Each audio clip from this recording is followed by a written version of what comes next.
Cancer রোগীদের জন্য নিজের মূল্যবান চুল কিন্তু কেটে দান করছেন এই মহিলারা। একজন আশাকর্মী এবং একজন গৃহবধূ সেই চুল ঘাটালের রেড ক্রস সোসাইটির অফিস থেকে আজকে কেটে দান করছেন নিজের হাতে। দেখতেই পাচ্ছেন সেই চিত্র। আপনার নাম? আমার নাম কাকলি পাল জানা। আপনি কোথাকার আশাকর্মী? আমি রাধাবল্লভ চক সাব সেন্টারে আশাকর্মী। হঠাৎ এই চুল কাটার এই চিন্তাটা কীভাবে মাথায় এলো?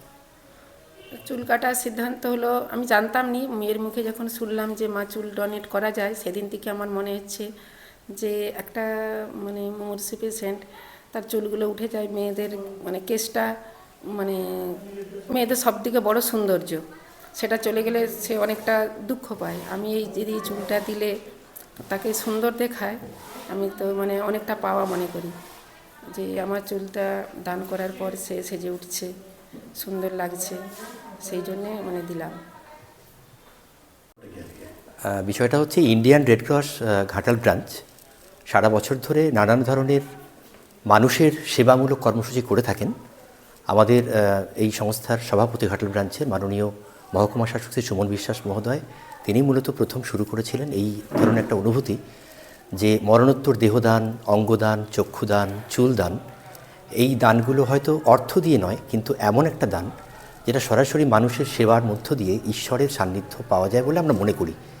তো আমাদের এই যে আশা দিদিমণি এসেছেন বা সুলেখা ম্যাডাম এসেছেন বা আরও সবাই এসেছেন, এরা কিন্তু একটা এই প্রেরণা নিয়ে এসেছেন যে যদি আমরা এইভাবে চুলদানের মধ্য দিয়ে ক্যান্সার যারা পেশেন্ট, ক্যান্সার আক্রান্ত, তাদের কেমোথেরাপির পরে যে চুলটা উঠে যায়, তো সেটা যদি তারা আমাদের এই চুলের মাধ্যমে তারা পেতে পারেন, তাহলে তারা একটা অদ্ভুত বেঁচে থাকার শক্তি, প্রেরণা পাবেন।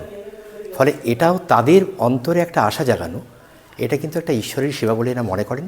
এনারা এসেছেন, আমি মনে করব যে এটা একটা অনুপ্রেরণা হয়ে থাকবে আজকের দিনের ছাত্রছাত্রী বা গৃহবধূদের কাছে বা আশাকর্মীদের কাছে, যে আপনারাও এগিয়ে আসুন, এইভাবে নানান দানের মধ্য দিয়ে মানুষের সেবা করুন।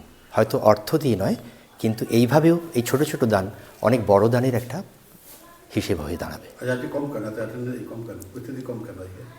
আজকে এনারা শুরু করলেন, আমাদের প্রস্তুতি ছিল না, কিন্তু এদের আবেগ আন্তরিকতা এতটাই যে আমাদেরকে দ্রুত নিতে হবে। এবং এনারদের জন্য আরও অনেকে অপেক্ষা করছেন, যে ভয় বা একটা যে বিষয় ছিল, ভীতিটা, আগে পরে ক্যাম্প হবে। ইতিমধ্যে আমাদের 52 জন দিয়ে আমরা ক্যাম্প, যোগাযোগ বলতে আমাদের ইন্ডিয়ান রেড ক্রসের সঙ্গে অনেকেই যোগাযোগ করেন। আমরাও ব্যক্তিগতভাবে এবং সংস্থাগতভাবে বলে থাকি, সবাইকেই উৎসাহ দিয়ে থাকি। আজকে এনারা বলছেন যে আগামী দিনে আমরা আমাদের যারা পরিচিত তাদেরকে নিয়ে আসবো। এই যে গৃহবধূ এসেছেন, তারা আমাদের মহকুমা শাসকের যে দপ্তর বা রেড ক্রসের দপ্তর, সেখানে যোগাযোগ করতে পারেন। আমাদের তো বিভিন্ন জায়গাতে শাখাও আছে, রাধানগরের একটা শাখা রয়েছে, বিভিন্ন ক্লাব সংস্থাকেও আমাদের এই খবর দেওয়া রয়েছে। তারাও যদি যোগাযোগ করেন, তাহলে কিন্তু আমরা তাদের সেই যোগাযোগের মাধ্যমে এই কর্মসূচি করতে পারবো। আমরা এখান থেকে এগুলো সংরক্ষণ করে আমাদের যে গুজরাটের যে সংস্থা রয়েছে, যারা এই ক্যান্সারের পেশেন্টদের কাছে পৌঁছে দেন, তাদের কাছে আমরা পৌঁছে দেব এবং তারা সেই কর্মসূচিগুলো করে থাকবেন।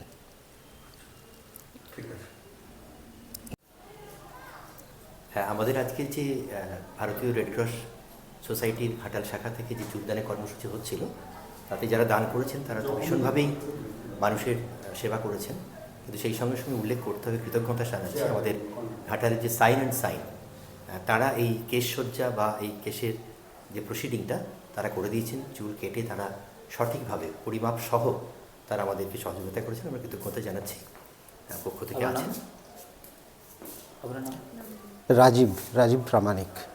সাইন অ্যান্ড সাইনের পক্ষ থেকে আপনি কতগুলো ক্যাম্প ইতিমধ্যে অ্যাটেন্ড করেছেন? এখনও পর্যন্ত এখানে 4টে ক্যাম্প হয়েছে। তার মধ্যে সবথেকে বড় ক্যাম্প যেটা হয়েছিল, সেটাতে আমরা 52 জনের সার্ভিস দিতে পেরেছিলাম। এখনও পর্যন্ত 4টে ক্যাম্প এখানে হয়েছে। তার মধ্যে সবথেকে বড় ক্যাম্প যেটা হয়েছিল, তাতে আমার ধারণা অবিভক্ত মেদিনীপুরের সবথেকে বড় ক্যাম্প ভারতীয় রেড ক্রস সোসাইটির ঘাটাল শাখার উদ্যোগে অত্যন্ত প্রশংসনীয় কাজ করেছিলেন। তো তাদের সঙ্গে আমরা যুক্ত হতে পারে আমরাও খুব গর্বিত। তো আজকে এই উদ্দেশ্যেই, এবং আরও একটা ক্যাম্প হয়তো এনারা বড় করে করবেন, কিন্তু কিছু মানুষজন তাদের এত বেশি উৎসাহ, তো এটাতে আমরাও উৎসাহিত হয়ে তো আজকেই খুব তড়িঘড়ি এই ক্যাম্পটা করতে হয়েছে। তো দেখান একটু, এটা 12 ইঞ্চি স্কেল তো। হ্যাঁ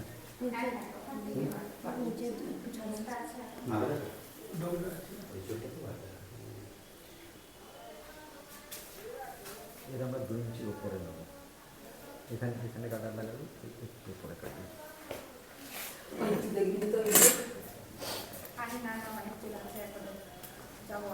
হ্যাঁ হ্যাঁ